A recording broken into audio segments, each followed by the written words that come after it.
Hi friends, welcome to Tamil garden tips. இன்றைக்கி நம்ம எந்த செடியை பற்றி பார்க்க போகிறோன்னா உங்களுக்கு பார்க்கக்குள்ளே தெரிஞ்சிருக்கும். முருங்கைக்கீரையை பற்றி தான் பார்க்க போகிறோம். முருங்கைக்கீரை ஒரு முக்கியமான செடின்னு எல்லாருக்குமே தெரியும். மோஸ்ட்லி இது எல்லாருமே வீட்டில் வளர்த்துக்கிட்டு இருப்பீங்க. எங்கள் வீட்லேயே ஸ்டார்டிங்கில் ஒரு சின்ன செடியை தான், ஒரு கிளையை தான் உடச்சி வச்சோம். அது இந்த அளவுக்கு சூப்பராக வளர்ந்துருக்கு. இதை வெட்டலான்னு இந்த மரம் ஒரு மாதிரி ரொம்ப நாளாக இருந்துக்கிட்டு இருக்குது. அதனால இந்த மரம் கீழே விழுகிற மாதிரி இருக்குது. அதனால் வெட்டலான்னு முடிவு பண்ணிட்டோம். அடுத்த கிளை நட்டு வைக்கலாம் பக்கத்தில், இதுலேருந்து உடச்சி வேறு இடத்துல நட்டு வச்சிடலாம் அப்படின்னு இருந்தோம். அப்படிலாம் வேண்டான்னு இந்த மரமே சொல்லிவிட்டு பக்கத்துலேயே நிறையா இன்னொரு கிளை மாதிரி வந்து அதில் சூப்பராக முளைச்சி வந்துக்கிட்டு இருக்கு. இந்த மரத்தை வெட்டிட்டாலும் அதில் மண் அடியிலேருந்து கூட அந்த செடி முளைச்சி வருது. அதுவே போதும். உங்களுக்கு சைடில் பார்க்கக்குள்ளே தெரியும். இந்த மரத்தை வெட்டிட்டால் கூட இதுவே ஒரு மரம் மாதிரி ஆகிடும், குட்டி மரமாக. முருங்கைக்கீரையெல்லாம் நம்ம வீட்டில் எப்போவுமே யூஸ் பண்ணுவோம்.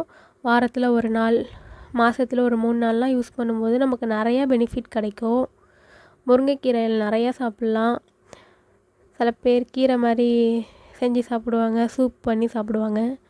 இந்த மரம் ஃபுல்லாகவே என்னன்னு தெரியல, இந்த மாதிரி நிறையா, இது என்னன்னே தெரியல, ஏதோ கம்மு மாதிரி லைட்டாக கையில் வச்சாவே ஒட்டின மாதிரி இருக்குது.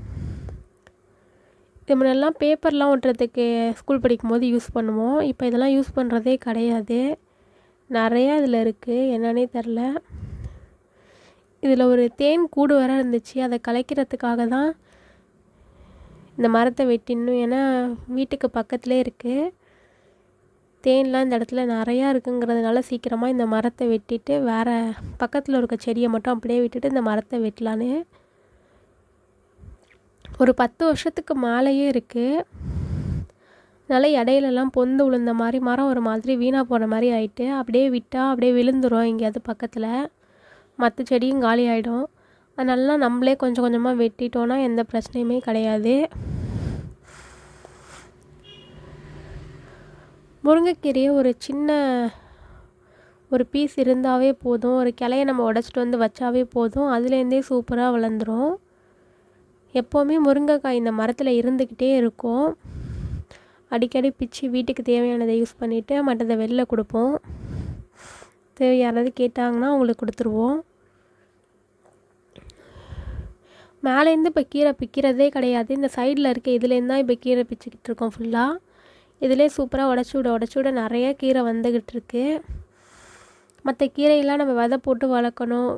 எடுத்துட்டோன்னா அடுத்தது திரும்பவும் விதை போட்டு வளர்க்குற மாதிரி இருக்கும். முருங்கைக்கீரை தான் ஒரு டைம் நம்ம வச்சிட்டோன்னா அது படிக்க இருந்துக்கிட்டே இருக்கும்.